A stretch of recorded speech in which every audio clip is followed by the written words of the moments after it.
মুহতারাম হাজির, আবু বকর রাদিয়াল্লাহু তাআলা আনহু সাথে সাথেই বললেন, লাব্বাইকা ইয়া রাসূলুল্লাহ, লাব্বাইকা ইয়া হাবিবাল্লাহ। আল্লাহর রাসূল একটা ডাক দিলেন, ডাক দেওয়ার সাথে সাথেই আবু বকর রাদিয়াল্লাহু তাআলা আনহু ডাকে সাড়া দিয়া দিলেন। আমার নবী আশ করলেন, হে আবু বকর, আজকে কি তুমি রাতের বেলা ঘুমাওনি? আবু বকর রাদিয়াল্লাহু তাআলা আনহু বলতে লাগলেন, ওগো আল্লাহর রাসূল, আজকে কেন? ওই যে 6 মাস আগে আপনি জানিয়ে দিয়েছিলেন রাতের বেলা হিজরত করতে হবে। কোন দিন হিজরত করা লাগবে আপনি তো বলেন নাই, কবে হিজরত করা লাগবে আপনি তো বলেন নাই। যেই দিন থেকে আপনি বলেছেন রাতের বেলা হিজরত করা লাগবে, ওই দিন থেকে আমি সফরের সমস্ত সামানা তৈরি করে এই দরজার সামনে আপনার অপেক্ষায় দাঁড়িয়ে থাকি।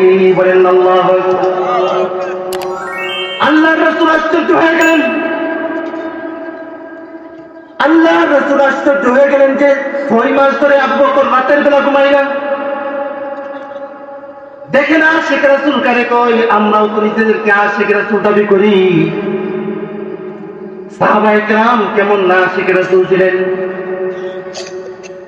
আবু বকর সিদ্দিক রাদিয়াল্লাহু তাআলা আনহু বলতে লাগলেন, ওগো আল্লাহর রাসূল,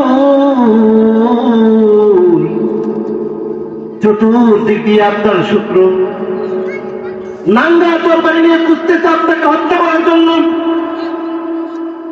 আমি যদি আবু বকর ঘুমায় যাই, আপনি যদি রাতের বেলা আমার বাড়ির দরজার সামনে এসে দাঁড়িয়ে থাকেন, একটার বেশি 2টা ডাক দেন, আল্লাহ যদি বলে আবু বকর আমার দুস্থকে তোর দরজার সামনে দাঁড় করে কেন কষ্ট দিলি, কেন কষ্ট দিলি, আমি আল্লাহর কাছে কি জবাব দিব? ওগো আল্লাহর রাসূল, 6 মাস ধরে বালিশের সাথে আমার মাথা রাখি নাই, 6 মাস ধরে আপনার অপেক্ষায় আমি এই দরজার সামনে দাঁড়ায় থাকি। বলেন আল্লাহু আকবার। মাওলানাল আযীম وصدق رسوله النبي الأمي الكريم ونحن على ذلك لمن الشاهدين والشاكرين والحمد لله رب العالمين. شكري محبت الشريف الشريف قريب. اللهم صل على محمد وعلى آل محمد كما صليت على إبراهيم وعلى آل إبراهيم إنك حميد مجيد. اللهم بارك على محمد وعلى آل محمد كما باركت على إبراهيم وعلى آل إبراهيم إنك حميد مجيد. يا رب صل وسلم دائما أبدا على حبيبك خير الخلق كلهم بلغ العلا شكرا لكم بكماله كشف الدجى بجماله حسنت جميع خصاله صلوا عليه وآله. يا صاحب الجمال يا سيد البشر من وجهك المنير لقد نور القمر لا يمكن الثناء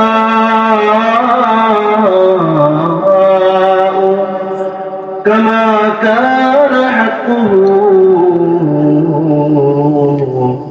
بعد الخدا بزرگ تو ہی قصہ مختصر بلغ العلا بکماله کشف الدجى بجماله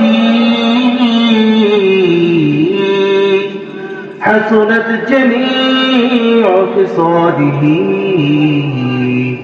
صلوا عليه وآله বাইতুর রহমান জামি মসজিদ ও যুব সমাজের উদ্যোগে আজকের এই মাহফিলের সম্মানিত সভাপতি হযরত উলামায়ে কেরাম দূর দূরান্ত থেকে আগত সুধী সমাজ, সর্বপ্রথম সেই মহিয়ান গরিয়ান রব্বে কারীমের দরবারে শুকরিয়া আদায় করি যে রব্বে কারীম আমাদের দুনিয়া বিভিন্ন কাজ থেকে ফারেক করে এই জান্নাতের বাগানে আসার এবং বসার তৌফিক দিয়েছেন। এই জন্য শুকরিয়া আদায় করি আলহামদুলিল্লাহ। আমরা এই জান্নাতের বাগানে আসতে পেরে বসতে পেরে খুশির আবেদা, খুশির আওয়াজ কি আসতে হয়? খুশির আওয়াজ এটা মন থেকে হয়, এটা প্রকাশ পায় অনেক দূরে, ঠিক কিনা?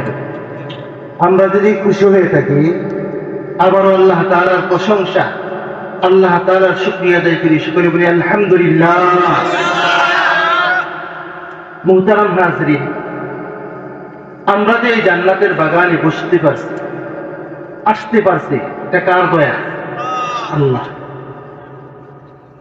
এটা এমন একটা জান্নাতের বাগান, প্রত্যেকটা সেকেন্ডে সেকেন্ডে আল্লাহ তাআলা রহমত বর্ষিত করতেছে। এই জান্নাতের বাগানে আশেপাশে যারা ঘোরাফেরা করতেছে, আচ্ছা বলেন তো দেখি এরা কি বুদ্ধিমান না বোকা? কেন বোকা? কারণ জান্নাতের বাগানে প্রত্যেকটা সেকেন্ডে সেকেন্ডে আমাদের গুনাহগুলো কে মাফ করতেছেন? প্রত্যেকটা সেকেন্ডে সেকেন্ডে আমাদের উপর সাকিনা কে নাযিল করেন? বাহিরে নাযিল করতেছে। কিন্তু বাহিরে অনেক লোক আছে কিনা? এই যে এখানে দেখা যায় অনেক আওয়াজ হচ্ছে, এখানে লোক আছে অনেক, ভিতরে আসবে না কেন জানেননি? শয়তান ঢুকতে দেয় না। কে ঢুকতে দেয় না? কেন শয়তান ঢুকতে দেয় না জানেননি? শয়তান এদেরকে ধোঁকা দিয়া বোকা বানায়া বাহিরে বসায় রাখছে। কারণ কি জানেননি? কারণ হচ্ছে শয়তান জানে এই জান্নাতের বাগানে এসে যখন বান্দা আল্লাহকে আল্লাহ বলে ডাক দিবে, বলেন আল্লাহু আকবার, আল্লাহকে যখন আল্লাহ বলে ডাক দিবে, আল্লাহকে যখন আল্লাহ বলে ডাক দিবে, আল্লাহ যদি দয়া হইয়া বান্দার সব গুনাহ মাফ করে দেয়, আমি শয়তান জাহান্নাম পূর্ণ করবো কাদেরকে দিয়া, ঠিক কিনা বলে? এই জন্য শয়তান ধোঁকা দিয়া বোকা বানায় এখনো বাড়িতে বসায় রাখছে, ঠিক কিনা বলে? এখনো ধোঁকা দিয়া বোকা বানায় চাষতলে বসায় রাখছে, এই প্যান্ডেলে আসতে দেয় না। বুঝছেন কারণ কি? এখন আমার কথা যারা শুনছেন, যদি বুদ্ধিমান হয়ে থাকেন তাহলে দ্রুত চলে আসে, আর যদি বেয়াকুব হয়ে থাকেন, না শয়তানি আমারে ধোঁকা দিতে, দেখ ধোঁকা, আমি আর শয়তানের ধোঁকা থেকে লড়বো না, তাহলে বসে থাকে। কি বলে?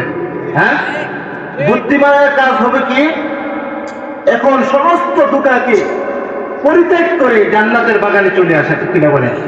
মুহতারাম হাজির, আমাদেরকে বুঝার তৌফিক দান করুক, সকলে বলেন আমিন। মুহতারাম হাজির, এদিকে তাকাই, আমি যে আয়াত তেলাওয়াত করছি এই আয়াতকে সামনে রেখে তাফসীরি হাইসিয়তে কিছু কথা বলবো ইনশাআল্লাহ তাআলা।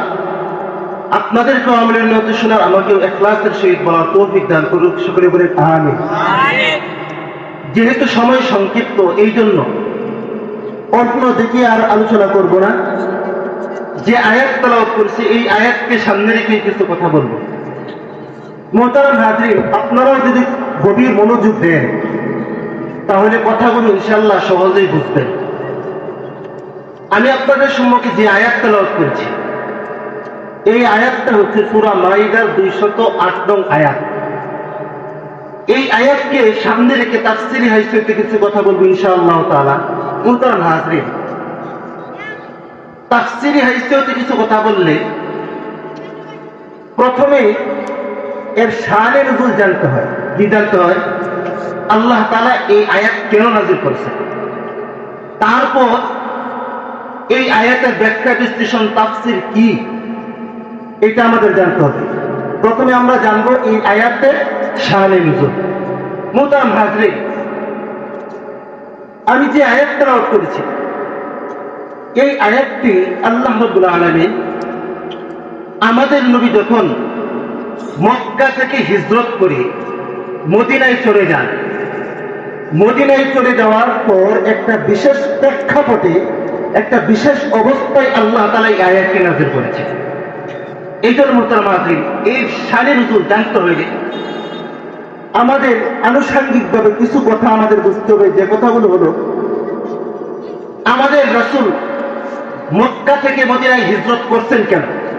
এক নাম্বার কি, হিজরত আমাদের রাসূল হিজরত কেন করছেন, কিভাবে করছেন, সংক্ষিপ্ত আকারে কিভাবে করছেন, হিজরতের পর কোন অবস্থায় আল্লাহ তাআলা এই আয়াতটি নাযিল করেছেন। তাহলে আমাদের বিষয় কয়টা? কেন হিজরত করছেন আল্লাহর রাসূল, কিভাবে সংক্ষিপ্ত আকারে কিভাবে হিজরত করেছেন, হিজরতের পর কোন অবস্থায় এই আয়াতটি আল্লাহ তাআলা নাযিল করেছেন, তারপর হলো এই আয়াতের ব্যাখ্যা বিশ্লেষণ। কয়টা বিষয়? চারটা বিষয়। তাহলে আমরা প্রথম বিষয়টা জানবো, আমাদের রাসূল বিশ্বনবী সাল্লাল্লাহু আলাইহি ওয়াসাল্লাম কেন হিজরত করেছেন, কেন হিজরত করেছেন, তারপরে আমরা জানবো কিভাবে হিজরত করেছেন। মুহতারাম হাজরিন, আল্লাহর রাসূল সাল্লাল্লাহু আলাইহি ওয়াসাল্লাম যখন এক কালিমার দাওয়াত দেওয়া শুরু করলেন, বেঈমান মুশরিকরা আমার নবীর বিরুদ্ধে চলে গেছে। এমন বিরোধিতা শুরু করছে, আল্লাহর রাসূলকে কালিমার দাওয়াত দেওয়ার জন্য আল্লাহর রাসূলকে তারা হত্যা করার জন্য সিদ্ধান্ত নিয়েছে। বলেন না নাউজুবিল্লাহ। কাকে হত্যা করার জন্য? আমাদের রাসূল বিশ্বনবী সাল্লাল্লাহু আলাইহি ওয়াসাল্লামকে হত্যা করার জন্য সিদ্ধান্ত নিয়েছে। কেন হত্যা করার জন্য সিদ্ধান্ত নিছে?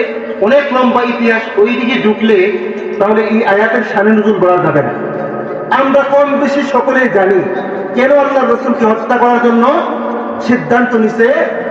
এক কালিমার দাওয়াত দেওয়ার জন্য। কি? এক কালিমার দাওয়াত দেওয়ার জন্য। আচ্ছা বলেন তো দেখি, যখন দারুন নদওয়া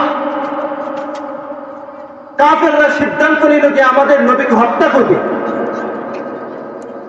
আচ্ছা বলেন তো দেখি, আমার নবী না জানলেও কে জানে? কে জানে? আল্লাহ। আল্লাহ জানেন যে মক্কার মানুষ মুহাম্মদ সাল্লাল্লাহু আলাইহি ওয়াসাল্লামকে বেশি দিন মক্কায় থাকতে দিবে না। এটা কে জানেন? আল্লাহ জানেন। জানেন বিদায় আল্লাহ তাআলা আল্লাহ রাসূলকে হিজরত করার পূর্বে 6 মাস আগে জানাইয়া দিয়েছিলেন, অথচ আপনি বেশি দিন মক্কায় থাকতে পারবেন না, আপনার কিন্তু হিজরত করা লাগবে। কি করা লাগবে? হিজরত করা লাগবে। এই জন্য আল্লাহ রাসূল সাল্লাল্লাহু আলাইহি ওয়াসাল্লাম হিজরত যে করা লাগবে, আল্লাহ রাসূলকে কে নির্দেশ দিতে? আল্লাহ। কেন?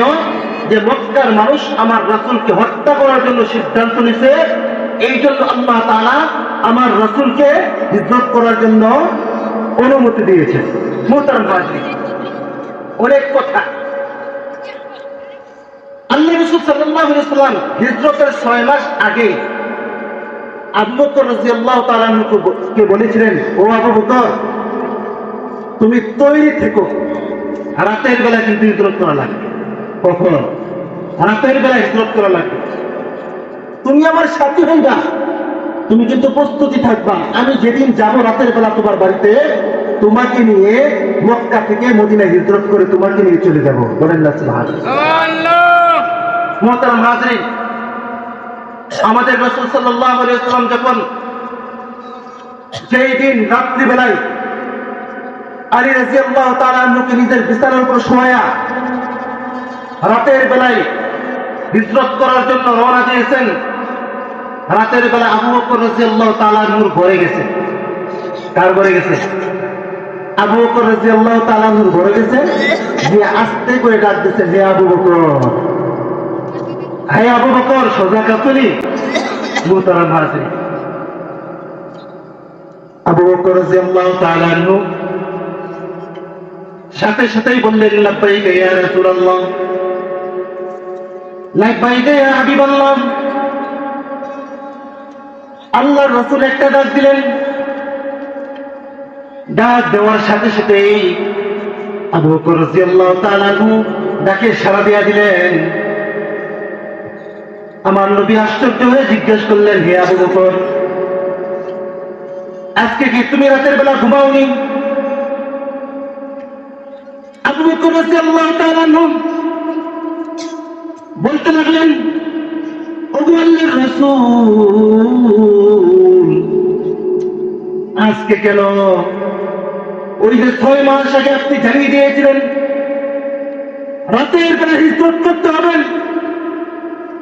কোন দিন হিজরত করা লাগবে আপনি তো বলেন নাই। কবে হিজরত করা লাগবে আপনি তো বলেন নাই। যেই দিন থেকে আপনি বলেছেন রাতের বেলা হিজরত করা লাগবে, ওই দিন থেকে আমি সফরের সমস্ত থামারা তৈরি করে এই দরজার সামনে আপনার অপেক্ষায় দাঁড়িয়ে থাকি। বলেন আল্লাহু আকবার। আল্লাহর রাসূল আশ্চর্য হয়ে গেলেন। আল্লাহর রাসূল আশ্চর্য হয়ে গেলেন যে 6 মাস ধরে আবু বকর রাতের বেলা ঘুমায় না। দেখে না আশিক রাসূল কারে কয়, আমরাও তো নিজেদেরকে আশিক রাসূল দাবি করি। সাহাবায়ে কেরাম কেমন না আশিক রাসূল ছিলেন। আবু বকর সিদ্দিক রাদিয়াল্লাহু তাআলা আনহু বলতে লাগলেন, ওগো আল্লাহর রাসূল,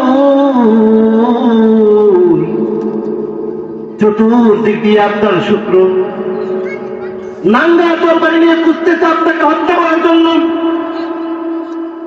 আমি যদি আবু বকর ঘুমায় যাই, আপনি যদি রাতের বেলা আমার বাড়ির দরজার সামনে এসে দাঁড়িয়ে থাকেন, একটার বেশি 2টা ডাক দেন, আল্লাহ যদি বলে আবু বকর আমার দুস্থকে তোর দরজার সামনে দাঁড় করে কেন কষ্ট দিলি, আমি আল্লাহর কাছে কি জবাব দিব? ওগো আল্লাহর রাসূল, 6 মাস ধরে বালিশের সাথে আমার মাথা রাখি নাই। 6 মাস ধরে আপনার অপেক্ষায় আমি এই দরজার সামনে দাঁড়ায় থাকি। বলেন আল্লাহু আকবার। দেখেন আশিক রাসূল কারে কয়। আবু বকর সিদ্দিক রাদিয়াল্লাহু তাআলা আনহু বলতে লাগলেন, ওগো আল্লাহর রাসূল, ঘরে ঢুকেন। আল্লাহর রাসূল বলেন, না, যাও, চলে যাই। মক্কা থেকে তো মদিনা অনেক দূর, চলে যাই, যাও, চলে যাই। দেখেন আশিক রাসূল কারে কয়। আবু বকর রাদিয়াল্লাহু তাআলা আনহু বলতে লাগলেন, ওগো নবীজি, যেই দিন থেকে শুনেছেন আপনি রাতের বেলা হিজরত করবেন, ওই দিন থেকে আমার মেয়ে আসমা রাতের বেলা প্রত্যেক দিন খাবার তৈরি করে, নাস্তা তৈরি করে, আপনি তো মক্কা থেকে মদিনায় যাবেন হিজরত করে, কি খেয়ে যাবেন? আপনার তো অনেক কষ্ট হবে। এই জন্য আমার মেয়ে প্রত্যেক দিন আপনার জন্য রাতের বেলা খাবার তৈরি করে আপনি খাবার খাবেন, খাবার খেয়ে আপনি মক্কা থেকে মদিনায় হিজরত করবেন। বলেন আল্লাহু আকবার। দেখছেন না আশিক রাসূল করে কারে কয়? আমার রাসূল ঘরে ঢুকছেন, ঘরে ঢুকে দেখে আসমা নাস্তা বানান। আমার রাসূলের চোখ দিয়ে ঝরঝর করে পানি বের হচ্ছে, আর বলতেছে, হে আবু বকর, আমি তো দুনিয়ার সকলের বদলা দিয়ে দিলাম, সকলের বদলা দিয়ে দিলাম। হে আবু বকর, তুমি যে আমার কি পরিমাণ মহব্বত করো, ভালোবাসো, তোমার বদলা আমি দুনিয়াতে দিতে পারবো না। তোমার বদলা আল্লাহ রাব্বুল আলামিন হাশরের ময়দানে দিয়ে দিবেন। বলেন না সুবহানাল্লাহ। দেখছেন না আশিক রাসূল কারে কয়? আল্লাহ রাসূল হিজরত করবেন, 6 মাস ধরে শোনার জন্য ঘুমাই না। আর আমরা এমন আশিক রাসূল, আমরা এমন আশিক রাসূল, আল্লাহ রাসূল বলছেন দাড়ি রাখতে, আর আমরা দাড়ি চাচ্ছি, প্রতিদিন দাড়ি চাইছে। আল্লাহ রাসূলের কলিজায় আঘাত দেই, ঠিক কিনা বলেন? আমরা আশিক রাসূল, ঠিক কিনা? আমরা আশিক রাসূল দাবি করি, অথচ দাড়ি চাচ্ছা, দাড়ি চাইতে আল্লাহ রাসূলকে প্রতিদিন তার কলিজায় আঘাত দেই, দেই কি দেই না? আবার নিজেদেরকে আশিক রাসূল দাবি করি, দেখছেন? দাবি করে কেউ কি করি না। রবিউল আউয়াল মাস আসলেই দেখা যায় আশিক রাসূল ফেস্টুনের ব্যানার নিয়ে রাস্তার মধ্যে বের হয়ে গেছে, মুখে নাই দাড়ি, নাই নবীর লেবাস, তারপরে নিজেদেরকে আশিক রাসূল দাবি করি। করে কি করি না? এটা কি আশিক রাসূল? আশিক রাসূল হতে পারে না, ঠিক কিনা বলে? আশিক রাসূল তো ছিলেন আবু বকর রাদিয়াল্লাহু তাআলা আনহু, ঠিক কিনা? কেমন দেখেন, যখন হিজরতের পথে রওনা দিলেন, আল্লাহ রাসূল সাল্লাল্লাহু আলাইহি ওয়াসাল্লাম হিজরতের পথে হাঁটতেছে, আবু বকর রাদিয়াল্লাহু তাআলা আনহু হিজরতের পথে হাঁটতেছেন। আশ্চর্যের ব্যাপার হলো, আল্লাহ রাসূল হাঁটতেছেন, আবু বকর রাদিয়াল্লাহু তাআলা আনহু একবার আল্লাহ রাসূলের সামনে যায়, আরেকবার পিছনে যায়, একবার ডানে যায়, আরেকবার বামে যায়। আল্লাহ রাসূল জিজ্ঞেস করলেন, হে আবু বকর, বুঝলাম না, তুমি একবার আমার ডানে যাও, আরেকবার আমার বামে যাও, আরেকবার সামনে যাও, আরেকবার পিছনে যাও, বুঝলাম না তোমার কি হয়েছে? দেখেন আশিক রাসূলের জবাব কেমন হয়। আবু বকর রাদিয়াল্লাহু তাআলা আনহু বলতে লাগলেন, ওগো আল্লাহর রাসূল, আমি যখন ডানে থাকি আমার মনটা কই কে যেন বাম দিক থেকে আপনাকে আঘাত করছে, এই জন্য আমি বামে চলে যাই। আমি যখন বামে থাকি আমার মনটা কই কে যেন সামনে থেকে আঘাত করছে, এই জন্য আমি সামনে চলে যাই। আমি যখন সামনে থাকি আমার মনটা কই কে যেন পিছন দিক থেকে আঘাত করছে, এই জন্য আমি পিছনে চলে যাই। ওগো আল্লাহর রাসূল, আমি আবু বকর জিন্দা থাকবো, জীবিত থাকবো, আপনার গায়ে একটা ফুলের কাঁটার আঁচড় লাগবে, এটা আবু বকর কোনোদিন সহ্য করতে পারে না। বলেন আল্লাহু আকবার। আশিক রাসূল তো দেখতেন কেমন, আমার জীবন যাবে যাবে, আমার পরিবার ধ্বংস হবে, তারপরেও আমার নবীর গায়ে একটা ফুলের কাঁটার আঁচড় লাগবে, এটা সাহাবায়ে কেরাম কোনোদিন সহ্য করতেন না, ঠিক কিনা? মোহতারাম হাজরিন, আজকে তো আমার নবীকে নিয়ে কটাক্ষ করা হয়, আজকে আমার নবীকে নিয়ে ব্যঙ্গচিত্র করা হয়। কিছু ইমান চুর কাদিয়ানীরা আমার নবীকে নবী মানে না, অথচ ইসলামের দাবি করে, এরা মুসলমানের দাবি করে। পরে কি করে না? এরা হচ্ছে ইমান চুর, এরা আমার নবীকে শেষ নবী মানে না। আল্লাহ তাআলা বলেন, আমাকে আমার প্রতি ইমান আনা যেরকম ফরজ দায়িত্ব, আমার নবী বিশ্বনবী মুহাম্মদ সাল্লাল্লাহু আলাইহি ওয়াসাল্লামের প্রতি ঈমান আনা সেই রকম দায়িত্ব ফরজ। কেউ যদি আল্লাহর প্রতি ঈমান আনছে, নবীর প্রতি ঈমান আনে নাই, সে মুসলমান থাকবে? মুসলমান থাকবে? মুসলমান থাকবে না। এই ঈমান চোরেরা আজকে মুসলমান দাবি করে আর আমার নবীকে মানে না। আমাদের সুস্পষ্ট কথা, আমাদের এই দেশে থাকবা তোমরা যদি আমার রাসূলকে শেষ নবী হিসেবে মানো, তাহলে মুসলমান হিসেবে থাকতে পারবা, ঠিক কিনা বলে? আর যদি তোমরা আমার রাসূলকে শেষ নবী মানতে না পারো, তাহলে তোমরা কাফের হিসাবে থাকবা, ঠিক কিনা বলে? ইহুদি খ্রিস্টানরা যেরকম ভাবে থাকে সেই রকম ভাবে থাকবা, ঠিক কিনা বলে?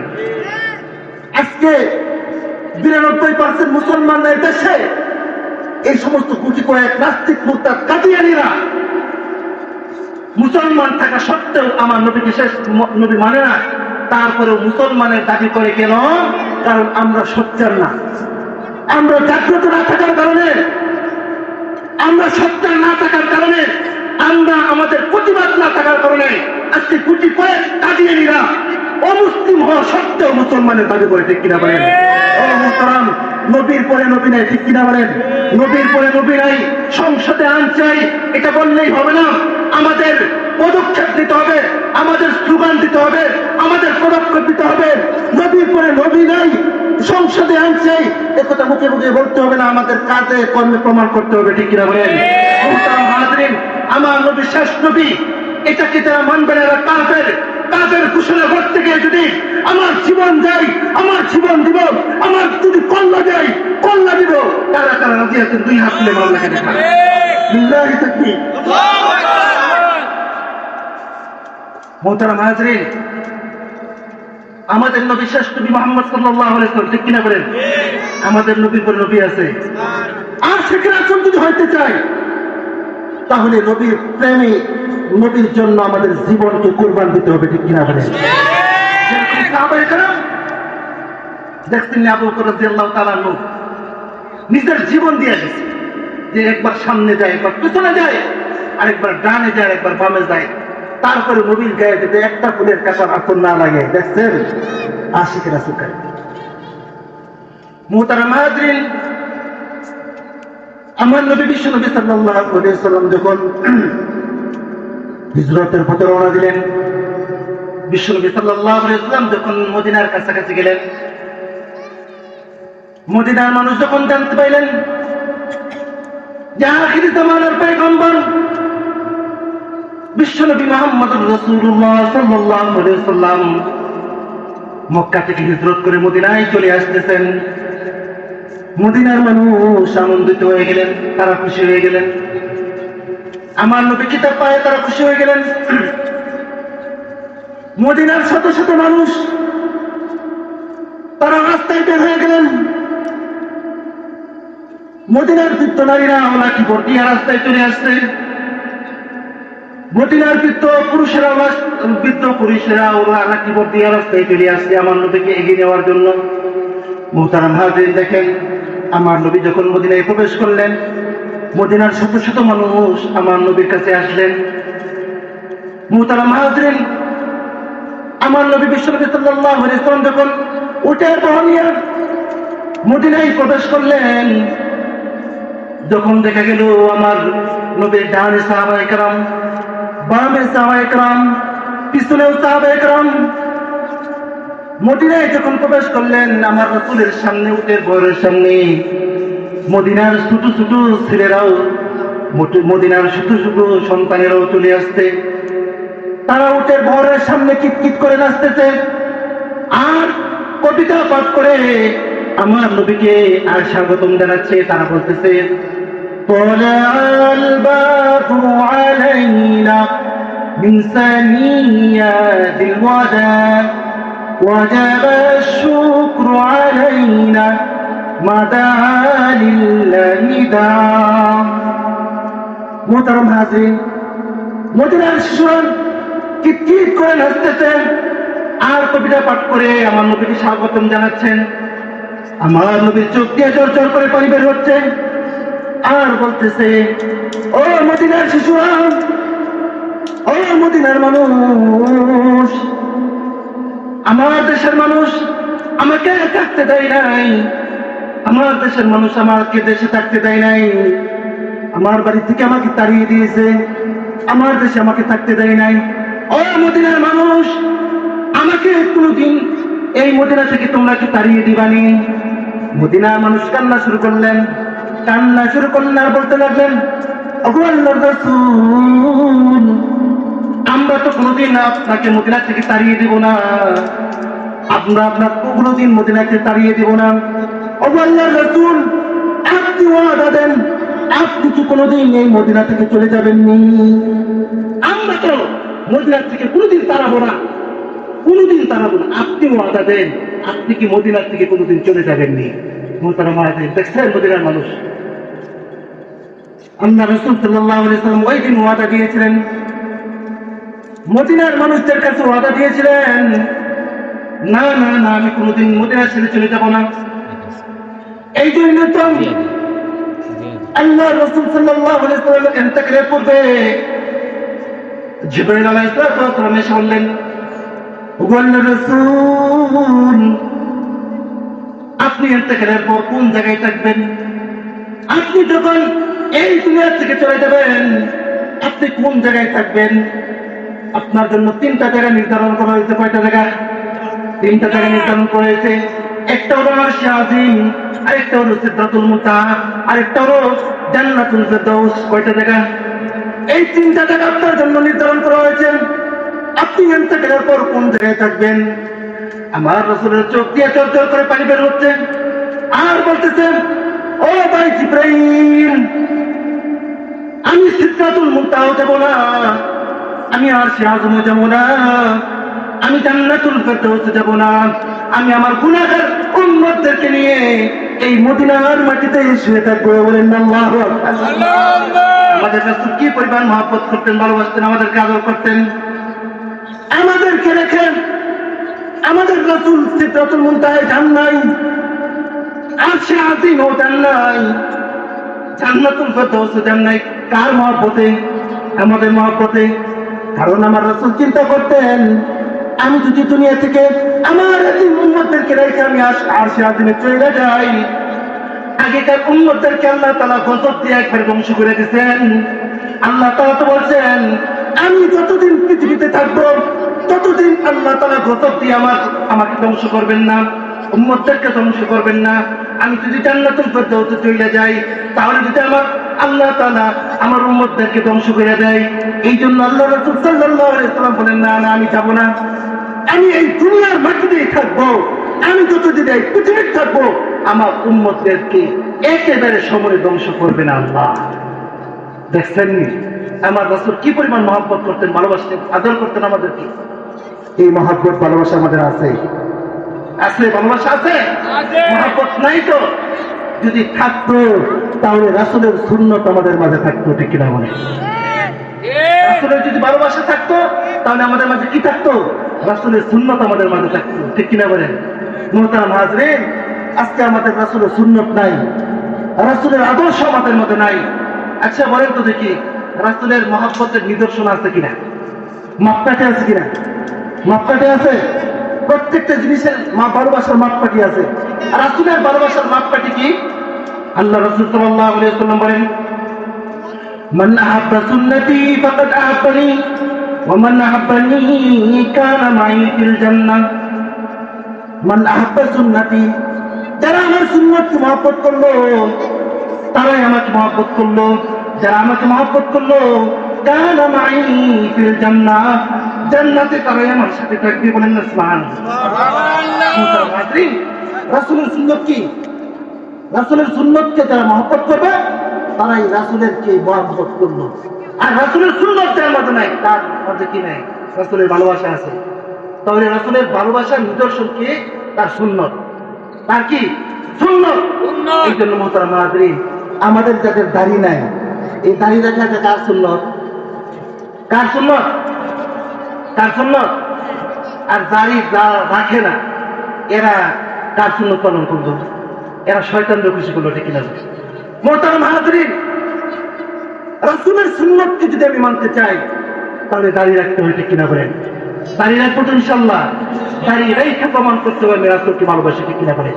মুহতারাম হাজরিন, এই দিক দিয়ে সুন্নতের আলোচনা করতে গেলে তাহলে আমার আয়াতের শানের শেষ হবে না, আমি ওই দিনে চলে যাই ইনশাআল্লাহ। সুন্নতের আরেক দিনে আলোচনা, দাড়ি রাখার কি ফজিলত, সুন্নতের সম্পর্কে আলোচনা করবো ইনশাআল্লাহ, আল্লাহ তাআলা তৌফিক দান করবেন। মুহতারাম হাজরিন, আমাদের নবী সাল্লাল্লাহু আলাইহি ওয়াসাল্লাম যখন মদিনায় গেলেন, মদিনায় যাওয়ার পর মদিনার মানুষ তো খুশি হয়ে গেছে। কি হয়ে গেছে? খুশি হয়ে গেছে, আনন্দিত হয়ে গেছে যে আখির জামানা পয়গম্বর বিশ্বনবী সাল্লাল্লাহু আলাইহি ওয়াসাল্লাম মদিনায় চলে আসলেন। সকলেই তো খুশি হয়ে গেছে। মুহতারাম হাজরিন, কোন মানুষ এসে আল্লাহ রাসূল সাল্লাল্লাহু আলাইহি ওয়াসাল্লামকে বললেন, ও আল্লাহর রাসূল, আপনি তো মদিনায় হিজরত করে চলে আসছেন, আমাদের বাড়িতে চলেন। আরেকজন এসে বললেন, ও আল্লাহর রাসূল, আমাদের বাড়িতে চলেন, আমাদের বাড়িতে আমার আম্মা ঘর লেপে রাখছে, আমাদের বাড়িতে যাবেন। আরেকজন এসে বললেন, আমাদের বাড়িতে যাবেন, আমাদের বাড়ি দোতলা, একতলা তার জন্য খালি বেড়ে রয়েছে, আমাদের বাড়িতে চলেন। আল্লাহ রাসূল কি কর্তব্য বিমূঢ় হয়ে গেছে, কার বাড়িতে যাবে? হ্যাঁ, আমার রাসূলের কি বাড়ি আছে মদিনায়? বাড়ি তো নাই, কার বাড়িতে যাবেন? সকলেই তো আমার বাড়িতে চলেন, আমার বাড়িতে চলেন। আল্লাহ রাসূল বলেন, হ্যাঁ, আমি যার বাড়িতে যাব সে তো খুশি হয়ে যাবে, হ্যাঁ, আর যার বাড়িতে যাবো না সে তো কি নারাজ হয়ে যাবে, তার মনটা খারাপ হয়ে যাবে না? আল্লাহ রাসূল বলেন, এই যে আমার উটের লাগাম ছেড়ে দিলাম, আমার উট যার বাড়িতে যায় তার বাড়িতে নিয়ে যান। ফয়সালা হয়ে গেল না যে আমার উট যার বাড়িতে যায় তার বাড়িতেই যাবো। আসল কথা হলো আমার রাসূল কারো বাড়িতে যাবেন না, কারো বাড়িতে যাবেন না। আমার রাসূল কে আল্লাহ তাআলা আমার রাসূলের বাড়িতে নিয়ে যাবেন। কার বাড়িতে নিয়ে যাবেন? আমার রাসূলের বাড়িতে নিয়ে যাবেন। এখন প্রশ্ন জাগে, হুজুর মদিনাতে আমার রাসূলের বাড়ি আছে কিনা? আমার রাসূলের বাড়ি আছে? বাড়ি আছে? বাড়ি আছে। কি আছে? বাড়ি আছে। আমরা শুধু আশিক রাসূল না, আমাদের রাসূলের জন্মে 1000 বছরের পূর্বেও আশিক রাসূল ছিল। বলেন না সুবহানাল্লাহ। 1000 বছর পূর্বেও কি ছিল? আশিক রাসূল ছিল। আমরা শুধু আশিক রাসূল। হুজুরদের চলে আসছে কেমনে আশিক রাসূল ছিল? আমার রাসূলের বর ছিল কিনা? হুজুর চলে আসছে প্রিয় মানুষ। সংক্ষিপ্ত করে শেষ করে দেব। আচ্ছা, 1-2-5-7 মিনিটে শেষ করে দিচ্ছি। আমার রাসূলের জন্মের 1000 বছর পূর্বে একজন বাদশা, তিনি তুব্বা বাদশা। কি বাদশা? তুব্বা, ইয়ামানের বাদশা তুব্বা, শাহে তুব্বা বলে চিনতে সকলে চিনতে। শাহে তুব্বা, আমি যদি অসুস্থ, বিকালে বলছি আমি অসুস্থ, করে গলা ভাঙ্গা, বুঝেন না, পরে মাহফিলটাকে ঠান্ডা, অসুস্থ মোটামুটি 1000 বছর পূর্বে একজন বাদশা, আমাদের বাদশার জন্য শাহে তুব্বা। নাম কি? শাহে তুব্বা।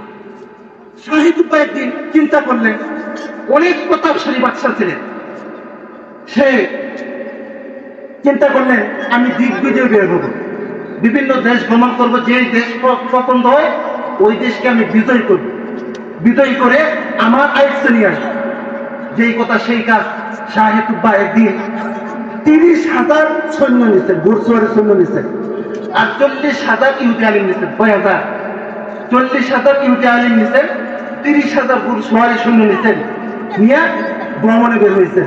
যে দেশ ভালো লাগবে ওই দেশে সে কি করবে? স্বাধীন করবে, সে তার আয়ত্ত নিবে। বের হয়ে গেছেন। যাইতে যাইতে যাইতে যাইতে শাহে তুব্বা গিয়া দেখে একটা দেশ, মনোরম খেজুর বাগিচা বিশিষ্ট মনোরম একটা সুন্দর দেশ, সুন্দর একটা দেশ, খেজুর বাগিচা বিশিষ্ট মনোরম একটা সুন্দর দেশ। যখন জানতে পারলেন ওই দেশের নাম হলো কি? ইয়াসরিব। ওই দেশের নাম কি? ইয়াসরিব। বর্তমান নাম হলো মদিনা। বর্তমান নাম কি? মদিনা। বর্তমান নাম কি? মদিনা। শাহে তুব্বার খুব পছন্দ হয়ে গেল এই দেশকে। মদিনাকে কি করলেন? সে বিজয় লাভ করলেন। মদিনাকে বিজয় লাভ করার পর আবার চলে গেছেন ইরাকের দিকে, চলে গেছেন। কিছুদিন পর আবার মদিনা, আবার শাহে তুব্বার থেকে নিয়ে গেছেন। মোহতারাম হাজেরিন, এদিকে তাকান।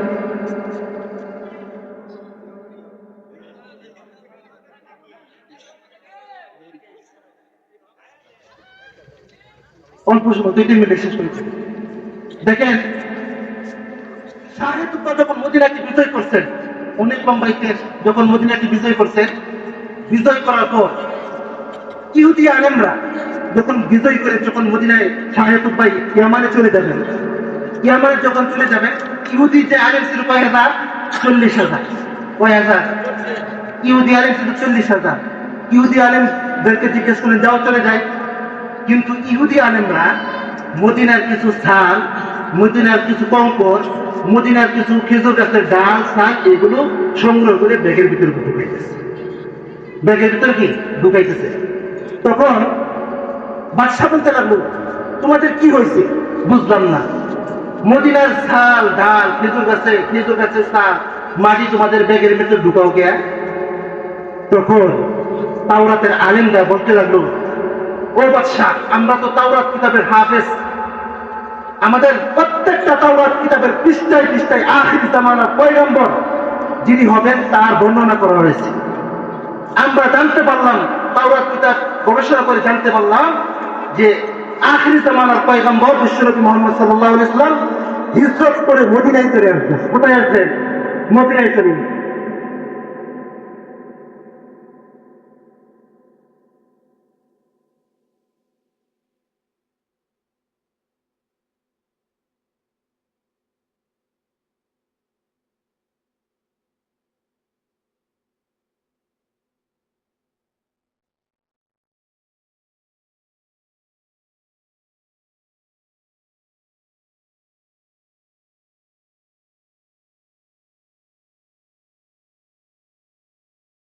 হিজরত করে মদিনায় চলে আসবেন।